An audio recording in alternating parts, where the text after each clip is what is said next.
السلام علیکم ورحمۃ اللہ وبرکاتہ۔ کلاس فورتھ کے لیے جو سبق ہے سورۃ التین۔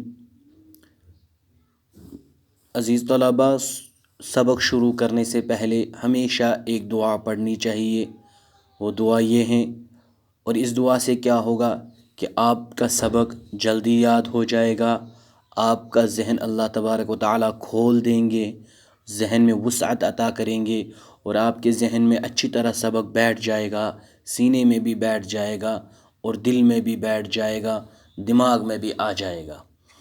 دعا پڑھنی چاہیے، رب اشرح لی صدری ویسر لی امری واحلل عقدۃ من لسانی یفقہوا قولی رب زدنی علما ربی زدنی علما ربی زدنی علما۔ پھر ایک مرتبہ میں دہراتا ہوں، رب اشرح لی صدری ویسر لی امری واحلل عقدۃ من لسانی یفقہوا قولی ربی زدنی علما ربی زدنی علما ربی زدنی علما۔ تو سبق دیکھ لیجئے، سورۃ التین۔ سورۃ التین یہ مکی صورت ہے، یعنی مکہ مکرمہ میں یہ نازل ہوئی ہے۔ کچھ صورتیں مدنی ہوتی ہیں، وہ مدینہ منورہ میں نازل ہوئی ہے، اور جو مکی صورتیں ہیں وہ مکہ مکرمہ میں نازل ہوئی ہے۔ یعنی جن سوروں کے اوپر لکھا ہوتا ہے سورۃ التین مکیہ، اس کا مطلب یہ ہوتا ہے کہ مکی سے مراد ہوتا ہے کہ یہ مکہ مکرمہ میں نازل ہوئی ہے، اور جن صورتوں کے پہلے لکھا ہوتا ہے سورۃ التین یا سورت اس کے برعکس جو باقی صورتیں ہیں جیسے سورۃ البینہ، اس کا لکھا ہے مدنیہ، تو یہ مدینہ منورہ میں نازل ہوئی ہے۔ تو یہ سورۃ تین مکی ہے، اس میں کل 8 آیتیں ہیں، 8 آیات ہیں اس میں کل، اور 1 رکوع ہے۔ ہمیشہ یہ یاد رکھنا چاہیے کہ جو سورت آپ پڑھتے ہیں اس سورت کا نام کیا ہے، اس سورت میں کتنی آیات ہیں، اور اس سورت میں کتنے رکوع ہیں، یہ ہمیشہ یاد رکھنا چاہیے، ٹھیک ہے؟ تو دیکھیے، اعوذ باللہ من الشیطان الرجیم، بسم اللہ الرحمن الرحیم، والتین والزیتون وطور سینین وهذا البلد الامین۔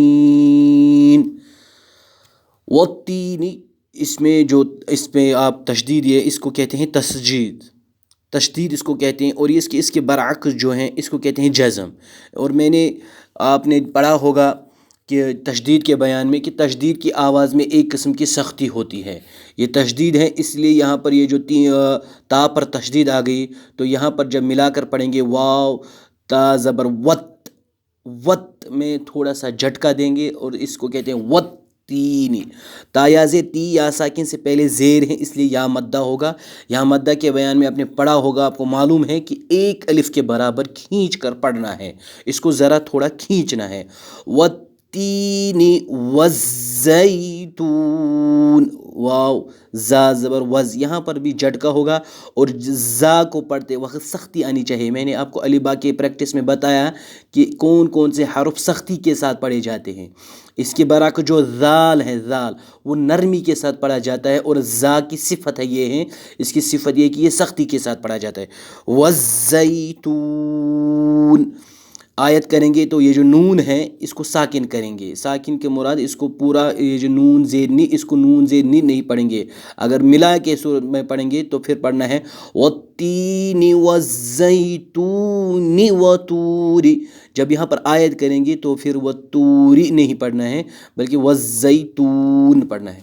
وطور سینین اگر آیت کریں گے، تو اگر نہیں آیت کی تو پھر وطور سینین وهذا البلد الامین۔ لقد خلقنا الانسان فی احسن تقویم۔ لقد قاف موٹا ہے، دال میں قلقلہ ہوگا، یعنی قلقلہ کا مطلب ہے کہ آواز ڈبل آنی چاہیے، آواز 2 مرتبہ لگنا چاہیے کہ انسان نے یہ حرف 2 مرتبہ پڑھ. لام زبر لا، قاف دال زبر قد، قد قد. دال تو پہلے ادا ہو گیا، لیکن قلقلہ یہ ہو گیا کہ اس کو ڈبل پڑھنا ہے. اور قوف کو بھی موٹا پڑھنا ہے کیونکہ یہ حرف مستعلیہ کا حروف ہے. کچھ حروف جو قرآن پاک میں 29 حرفوں میں سے 7 حروف ایسے ہیں جو ہمیشہ ہر حال میں موٹے پڑھے جاتے ہیں، جو میں نے آپ کو سکول میں پریکٹس کے دوران بتا دیا تھا. لقد خلقنا الانسان، انسان میں اخفا ہوگا کیونکہ نون ساکن کے بعد حرف اخفا میں سے سین آ رہا ہے، اس لیے اخفا ہوگا. انسان فی احسن تقویم، فی میں مد ہوگا کیونکہ حرف مدہ کے بعد حمزہ دوسرے کلمے میں آ رہا ہے، اس لیے مد منفصل ہوگا، اور مد منفصل کو 2 یا 2.5 الف کے برابر کھینچ کر پڑھنا چاہیے. تقویم توق، اور یہاں پر بھی قوف میں قلقلہ ہوگا، اور سب سے قوی قلقلہ جو ہوتا ہے، سب سے قوی یعنی زیادہ قلقلہ جس میں ہوتا ہے وہ قوف میں. جو حرف قلقلہ کے 5 حروف قوف طا با جیم دال، ان میں سب سے زیادہ قلقلہ جو ہوتا ہے وہ قوف میں ہوتا ہے. تقویم. ثم، نون مشدد ہے، میم مشدد ہے، میم مشدد کے اوپر گنہ ہوگا. جہاں میم اور نون کے اوپر تشدید آ جائے گی وہاں پر سختی نہیں ہوتی ہے، وہاں پر ناک میں تھوڑی دیر آواز چھپانی ہوتی ہے. ثم رددناہ اسفل سافلین. ثم میں نون میم مشدد ہے، گنہ ہوگا. ردد دال ساکن ہے، اس کے اوپر جزم آ رہی ہے، اس میں بھی قلقلہ ہوگا. اسفل سافلین. الا الذین، تشدید آ گئی اس لیے جھٹکا ہوگا. الا الذین آمنوا وعملوا الصالحات فلهم اجر غیر ممنون. فلهم، میم ساکن کے بعد حرف یعنی میم ساکن کے بعد با اور میم کے علاوہ آپ نے میم ساکن کے قاعدوں میں پڑھا ہے، جب آپ کا ٹرم فرسٹ تھا 3rd کلاس میں، اس میں میم ساکن کے قاعدوں میں آپ نے پڑھا ہوگا کہ اظہار شفوی اس کو کہتے ہیں کہ میم ساکن کے بعد با اور میم کے علاوہ کوئی اور حروف اگر آ جائے تو وہاں پر اظہار ہوتا ہے اور اس کو اظہار شفوی کہتے ہیں. تو یہاں با اور میم کے علاوہ کون سا حرف آیا ہے؟ حمزہ. تو میم ساکن کے بعد با اور میم کے علاوہ حمزہ آ رہا ہے، اس لیے یہاں پر بھی اظہار شفوی ہوگا. اظہار کہتے ہیں ظاہر کرنا. ہم، ہا میم پیش ہم اس کو کہتے ہیں ظاہر کرنا. ہم اجر غیر ممنون. اور آگے جو اظہار ہے، یہاں پر اظہار شفوی تھا، اور آگے جو اظہار ہے تنوین کے بعد حرف حلقی میں سے غین آ رہا ہے، اس لیے یہاں پر بھی اظہار ہوگا. اس اظہار کو اظہار حقیقی کہتے ہیں اور اس اظہار کو اظہار شفوی کہتے ہیں. یہ والا اظہار ہونٹوں سے ہوتا ہے اور یہ والا اظہار ناک میں ہوتا ہے. اجر غیر ممنون. فما يكذبك بعد بالدين أليس الله بأحكم الحاكمين. پھر سے دیکھو. بسم اللہ الرحمن الرحیم. والتین والزیتون وطور سینین وهذا البلد الأمین. لقد خلقنا الإنسان في أحسن تقويم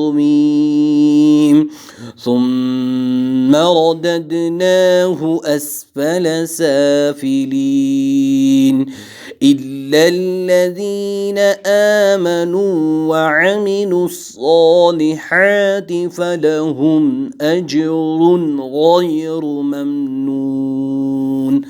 فما يكذبك بعد بالدين أليس الله بأحكم الحاكمين. صدق اللہ العظیم. فی امان اللہ.